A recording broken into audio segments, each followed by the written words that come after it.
একটা হুরের নাম বলছি হাদিস থেকে, সহিহ মুসলিমের বর্ণনা।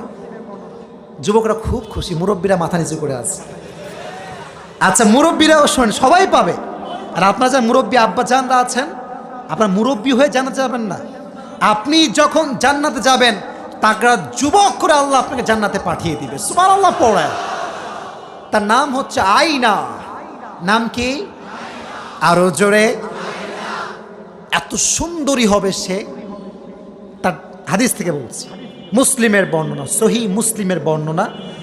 তার ডান পাশে থাকবে 70,000 হুর দাসী, তার বাম পাশে থাকবে 70,000 হুর দাসী, তার সামনে বডিগার্ড হিসেবে থাকবে 1,40,000 হুর দাসী। এত আস্তে সুবহানাল্লাহ পড়লেন। তার চোখগুলো হবে ডাগর ডাগর চোখ। যখন সে জান্নাত থেকে বের হবে, একটা অ্যানাউন্সমেন্ট দিবে।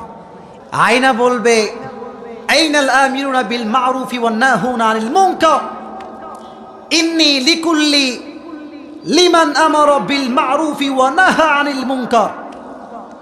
সেই যুবকগুলো কোথায় যারা মানুষকে ভালো পথে আহ্বান করত? আমি তো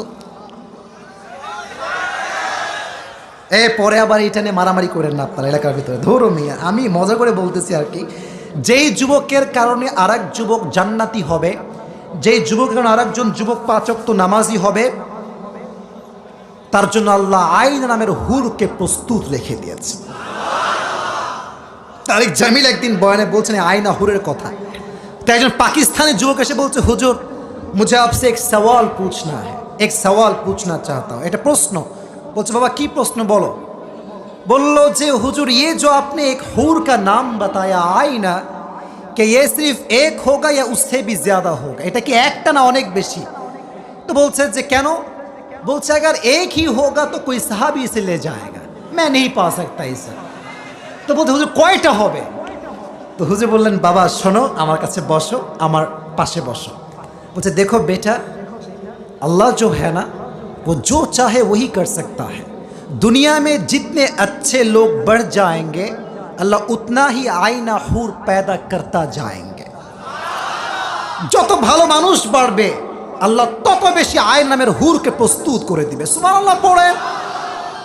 তবে হুর শুধুমাত্র স্বপ্নে দেখলেই হবে না, বাস্তবেও পাওয়া লাগবে।